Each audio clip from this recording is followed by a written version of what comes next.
Managing editor Manoj Saini sir ने बातचीत की है प्रदेश सरकार में मंत्री भूपेंद्र सिंह के साथ। आइए सुनते हैं उनका क्या कुछ कहना है। मध्य प्रदेश के उपचुनाव में तस्वीरें साफ हो गई है। ये चुनाव के लिए कहा जा रहा था कि इस बार का चुनाव जनता लड़ रही, लेकिन ये बात कांग्रेस कह रही थी। पर ये भी सच है कि चुनाव तो जनता ने लड़ा, भूपेंद्र सिंह जी।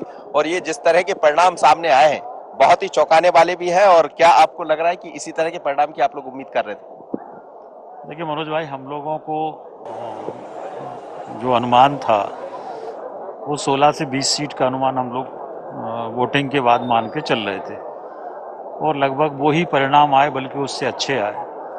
और जो भारतीय जनता पार्टी के एक एक कार्यकर्ता ने बूथ पर जाके परिश्रम किया, उस साथ में जनता का आशीर्वाद मिला, ये उसका परिणाम है। ये चुनाव हम लोगों ने शिवराज जी के नेतृत्व में, शिवराज जी, भाजपा, विकास, इन तीन मुद्दों पर हम लोगों ने चुनाव लड़ा। शिवराज, भाजपा और विकास, ये हमारे चुनाव के मुद्दे थे।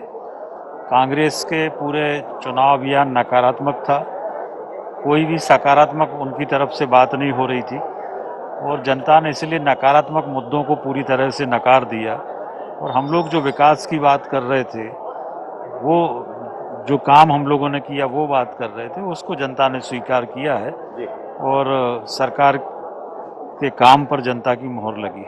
इसमें एक ये बात भी क्या सामने अब बड़ी स्पष्ट हो गई है कि जिस तरह से कहा जा रहा था, ये जो दूसरे दल से यानी कांग्रेस से आकर लोग आपसे मिले, बाद में सभी भारतीय जनता पार्टी के हो गए और वो चुनाव भी जीते। लेकिन ये कहा जा रहा था कि शायद विचार नहीं मिल रहे हैं, ये सपोर्ट नहीं करेगा, वो सपोर्ट नहीं करेगा। यानी बीजेपी ने ये मैसेज देने का प्रयास भी किया, यहाँ तो आइए और इस सागर में सब मिल जाइए, सब एक है। देखिए, ये भारतीय जनता पार्टी में ही संभव है मनोज भाई, और किसी पार्टी में संभव नहीं है कि जिनके खिलाफ बरसों से हम लोग लड़ रहे थे, आमने सामने की लड़ाई थी, उनके लिए भारतीय जनता पार्टी के कार्यकर्ताओं ने रात दिन परिश्रम करके, एक करके, और विजय श्री दिलाई है। ये भारतीय जनता पार्टी में संभव इसलिए है कि भारतीय जनता पार्टी परिवार की तरह चलती है, एक विचार के आधार पर चलती है, मूल्यों के आधार पर चलती है, और इसलिए परिवार की तरह हम लोगों ने उनको स्वीकार किया। और परिवार में जो एक परिवार के सदस्य के प्रति समर्पण होता है, उस समर्पण से प्रत्येक कार्यकर्ता ने काम किया। चंबल ग्वालियर को लेकर भी बड़े आशा भरी नजरें थी भारतीय जनता पार्टी की, नहीं कांग्रेस की।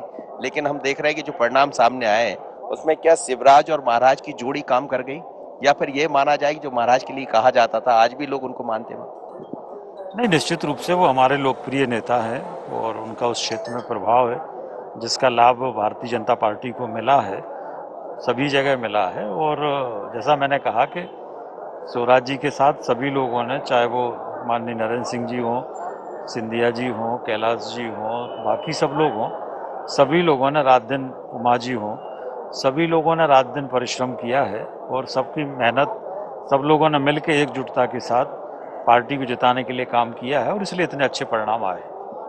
अब जब चुनाव के परिणाम सामने आ गए हैं और जिस तरह के रिजल्ट सामने हैं, तो बड़ी चुनौती हो जाती है भारतीय जनता पार्टी सरकार की। आप भी जिम्मेदार पद पर हैं, आने वाले दिनों में आपके ही विभाग के नगरीय निकाय के चुनाव भी होना है, ये भी एक चैलेंज होगा? नहीं, निश्चित रूप से हम लोग आने वाले समय में जो भी चुनौतियां हैं, निश्चित रूप से कोरोना काल के कारण जो चुनौतियां आई हैं, अभी भी कोरोना का असर है, इस सब के बीच में से हम लोगों को काम करना है।